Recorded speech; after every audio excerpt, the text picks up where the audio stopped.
नमस्कार, मैं Rajesh Narayan Rai, TGT UHS Narayani एक बार फिर से अपने YouTube चैनल एजुकेटिंग पीपल पर आप सभी का स्वागत करता हूं।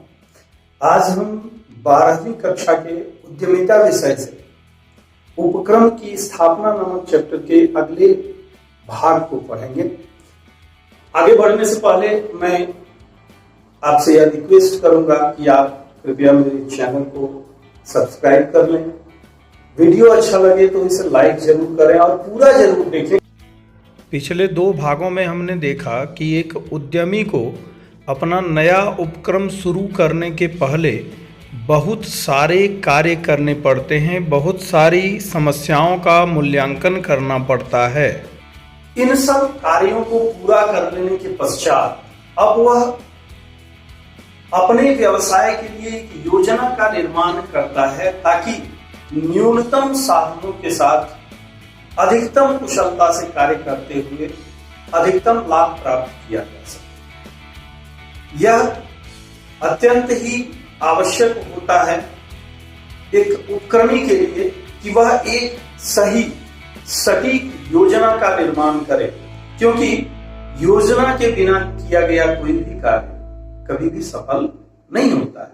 तो निश्चित रूप से उसे एक योजना का निर्माण करने की आवश्यकता होती है, और जब वह योजना का निर्माण करता है, योजना निर्धारित करता है अपने आगामी उपक्रम के लिए, जिसको कि बस वह लगभग स्थापित करने ही वाला है, तो वैसी स्थिति में वह किन किन चीजों पर विचार करता है यह हम देखते हैं। तो एक व्यापारिक योजना का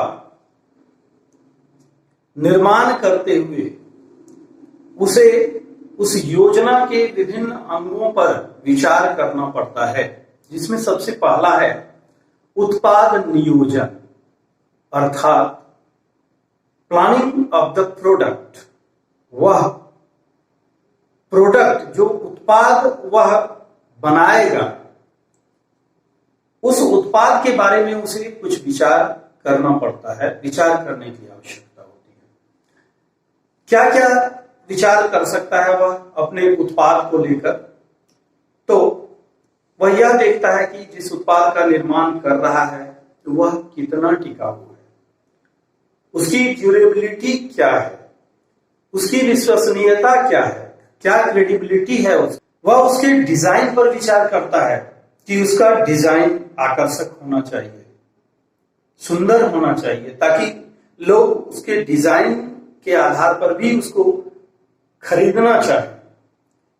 फिर वह यह देखता है कि वह जो उत्पाद है उस उत्पाद की पैकिंग अच्छे से हो, क्योंकि आकर्षक पैकिंग भी उपभोक्ताओं को उस उत्पाद को खरीदने के लिए आकर्षित करने का एक माध्यम होता है।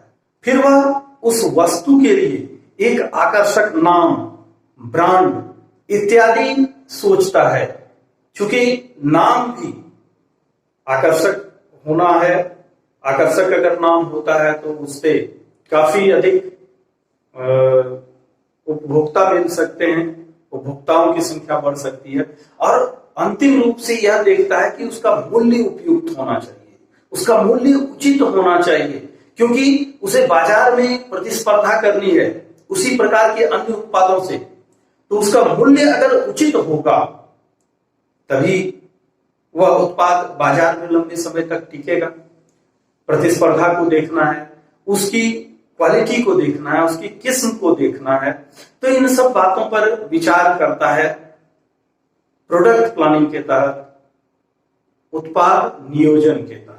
उत्पाद नियोजन पर विचार करने के पश्चात वह अगले चरण में जाता है योजना के, और उसमें वह संयंत्र और उत्पादन नियोजन पर विचार करता है, यानी प्लांट एंड प्रोडक्शन प्लानिंग पर विचार करता है। क्योंकि जब वह एक उपक्रम स्थापित कर रहा है तो उसके लिए उसे किस प्रकार के संयंत्रों की आवश्यकता होगी और वह उत्पादन किस प्रकार से करेगा, इस पर विचार कर लेना, इसकी योजना बना लेना आवश्यक होता है। इसके अंतर्गत वह कुछ बिंदुओं पर ध्यान रखता है। जैसे पहला, संयंत्र स्थापित करने का स्थान। कि वह उस संयंत्र को, उस प्लांट को कहां पर स्थापित करेगा। उसके लिए एक उपयुक्त स्थान का चुनाव, जैसा कि हम पहले भी जानते हैं कि एक संयंत्र स्थापित करने के लिए उपयुक्त स्थान का चुनाव करते समय उसे कुछ विशेष बातों पर ध्यान देने की आवश्यकता पड़ती है।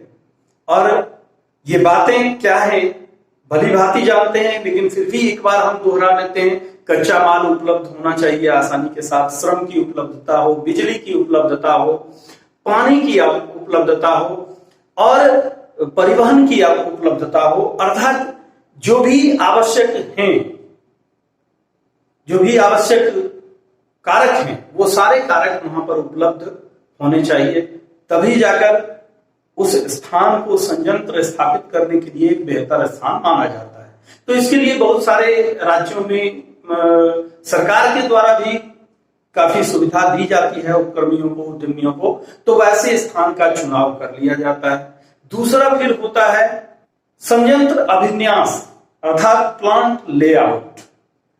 इसके बाद लेआउट का निर्धारण करना पड़ता है कि वह उस स्थान पर जो अपने प्लांट को लगाएगा, अपने संयंत्र को लगाएगा, तो उसका लेआउट कैसा होगा, कौन सी मशीन कहां पर व्यवस्थित करनी पड़ेगी, किस मशीन को कहां, किस यूनिट को किधर लगाना पड़ेगा। ये सारी चीजें उसे पहले से ही योजनाबद्ध तरीके से जान लेनी होती है, ये तैयार कर लेनी होती है इसकी योजना। और उत्पादन प्रणाली, अर्थात वह उत्पादन की किस प्रकार की प्रणाली का प्रयोग करेगा, कैसे वह उत्पादन करेगा अपने उत्पाद का।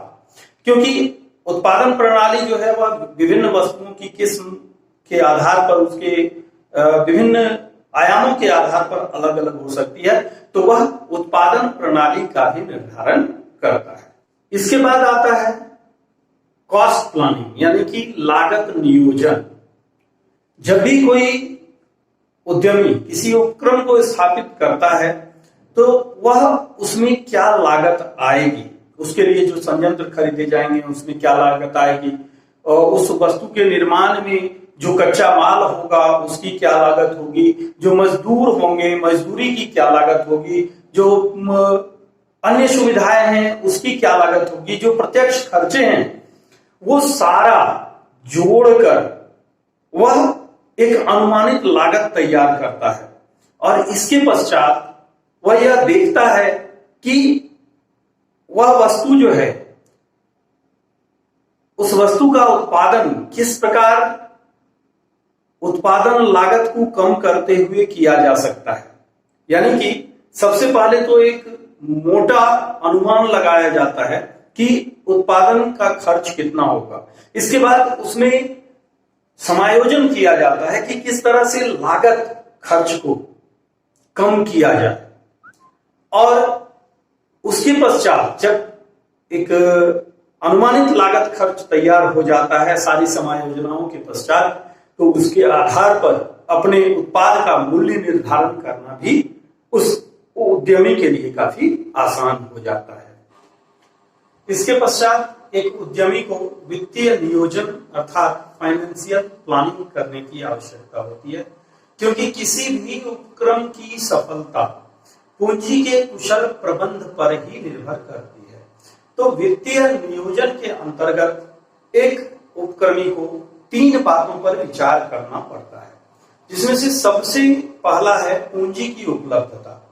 हम जानते हैं कि पूंजी 2 तरह की होती है, एक तो स्थायी पूंजी और दूसरी क्रियाशील पूंजी। स्थायी पूंजी अर्थात जब उपक्रम की स्थापना होती है तो उसमें काफी भारी मात्रा में राशि की आवश्यकता होती है, क्योंकि बहुत सारे मशीन, बहुत सारे संयंत्र, कच्चा माल वगैरह वगैरह जो है ये इसकी व्यवस्था करनी पड़ती है, सभी तरह की सुविधाओं की व्यवस्था करनी पड़ती है, पानी बिजली इत्यादि।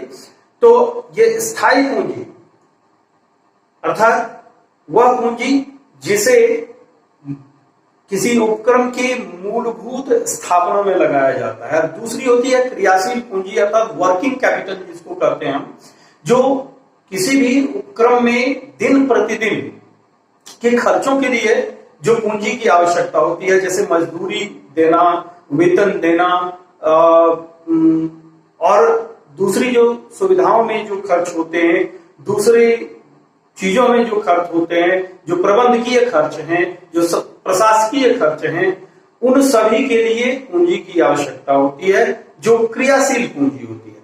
तो दोनों तरह की पूंजी, स्थायी पूंजी का स्रोत क्या होगा और क्रियाशील पूंजी कहां से व्यवस्थित होगी, उसका स्रोत क्या होगा, इस पर विचार करके इसकी सुदृढ़ योजना बनाने की आवश्यकता होती है एक उद्यमी को। दूसरा है पूंजी की संरचना। स्थायी पूंजी और कार्यशील पूंजी की बात अभी हमने की, तो स्थायी पूंजी हम कहां से प्राप्त करेंगे, एक उद्यमी कहां से प्राप्त करेगा, यह उसे सोचने की आवश्यकता होती है। तो स्थायी पूंजी हमेशा दीर्घकालीन ऋण, जैसे ऋण पत्र इत्यादि जो हैं, उन्हीं के माध्यम से इकट्ठा की जानी चाहिए, क्योंकि वह पूंजी जो है वह काफी बड़ी होती है और उसका इस्तेमाल काफी लंबे समय तक होता है।